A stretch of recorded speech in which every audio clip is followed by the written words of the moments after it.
everyone, there's nothing particularly wrong with this headline from Associated Press. And in fact, I do like the part about an embarrassment to Putin, who has been boasting how wonderful and, you know, undefeated his army is. And we already know that's not true. So, nothing wrong with that part.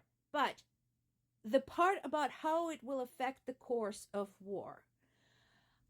I understand that the war is a big event. I also want all of the media, all of the sources, to take into account the fact that it is a big, complicated event. No war is just a war. If you read a history of any war, anywhere ever, you will discover that it is a collection of events. It's a collection of battles. It is a progression of, 3 steps forward, 2 steps back. That happens a lot. So, at present, what we should be looking at is not how this might or might not affect the war, because that would be a speculation. What we should be focusing on is how does this affect the present situation.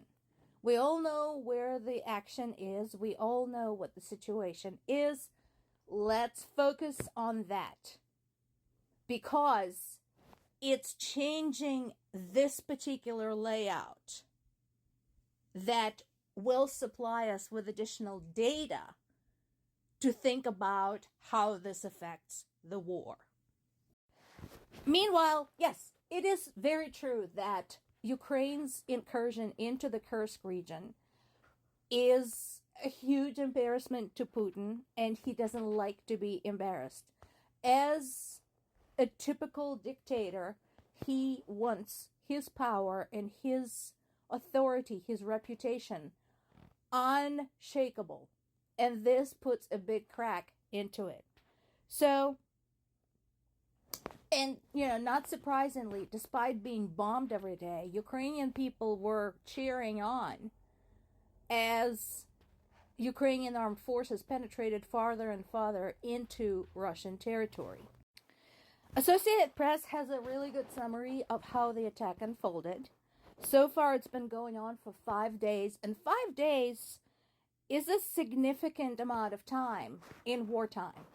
I'd like to remind everybody, why this particular number is of interest to us all.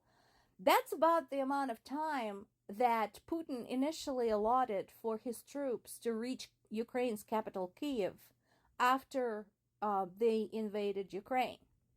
And as we all know, that is not what happened. So, what can be done in 5 days is definitely significant. We're also starting to get interesting reports that one of the reasons why Russian border troops surrendered so quickly was that they had no weapons at all.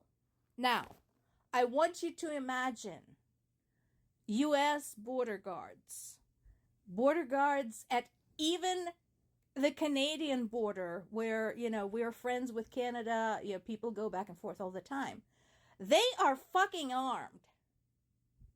And here we have Russian border right up against Ukraine, which they're invading, and they didn't even bother to supply their border guards with any kind of basic weapons, forcing them to retreat at the first sign of danger, just out of sense of self-preservation. Fuck the border. They wanted to survive. Big thanks to the Institute of the Study of War for another very excellent map. This shows you an up-close and personal look of the Kursk region and where the incursion is progressing at this time. As I mentioned before, if you're a scholar and if you're interested in the study of war, in the science of war, Institute of the Study of War has been really good about providing daily updates on the situation in Ukraine, complete with these fantastic maps and extremely detailed narrative of what is going on. So definitely worth visiting. And we have a conversation with the European Command's top official who reminds all of us again that this situation we have today is unfortunately proof that we have to have a very healthy defense sector. We have to have a very healthy military-industrial complex. Nobody thought that we would be talking about any kind of big wars in the 21st century. Heck, when I was growing up, I was one of those nerdy kids who got stung by the science fiction bug very early on. So I thought we were going to be flying, to the center of the galaxy by now. Meanwhile, here we are. So, war has not been eliminated. And unfortunately, looking at humanity the way it is today, I don't think it's going to be eliminated anytime soon. And much as I hate that, I hate to waste any country's resources, on anything pertaining to war.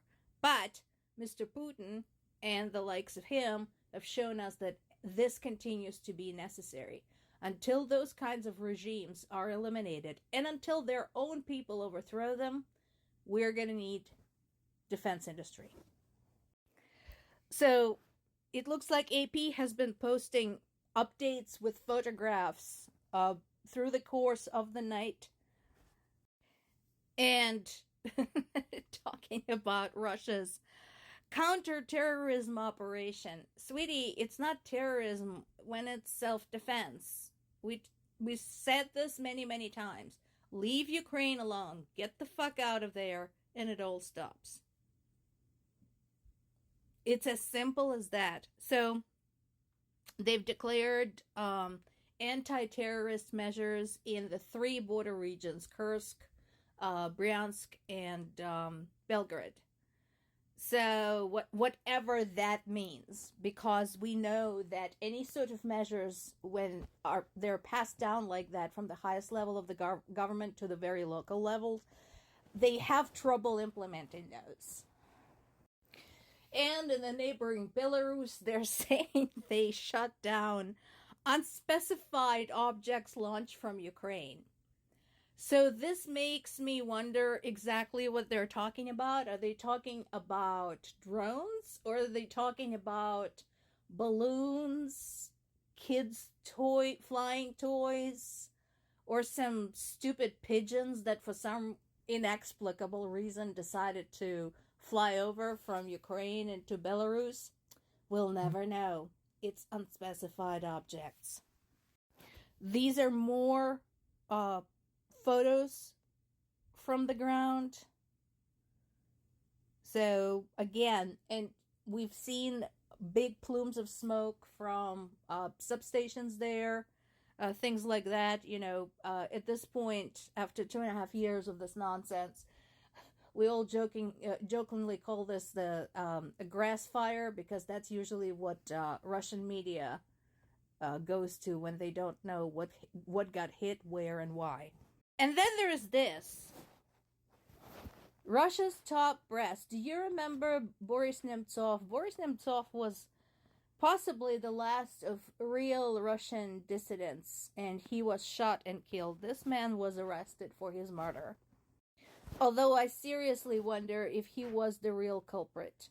Obviously, there were people higher up who hired him to do the job.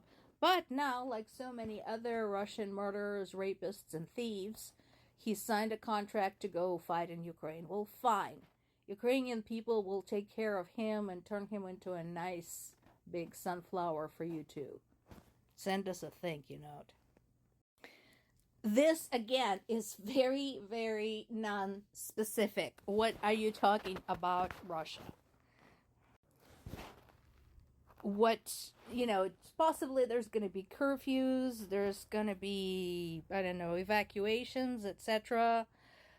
Displacement of residents, that's evacuation. Limits on transport in specific areas. Okay, you should have done that when you started using those regions as a platform for your army. The last but not the least, while fighting that, we also managed to do this.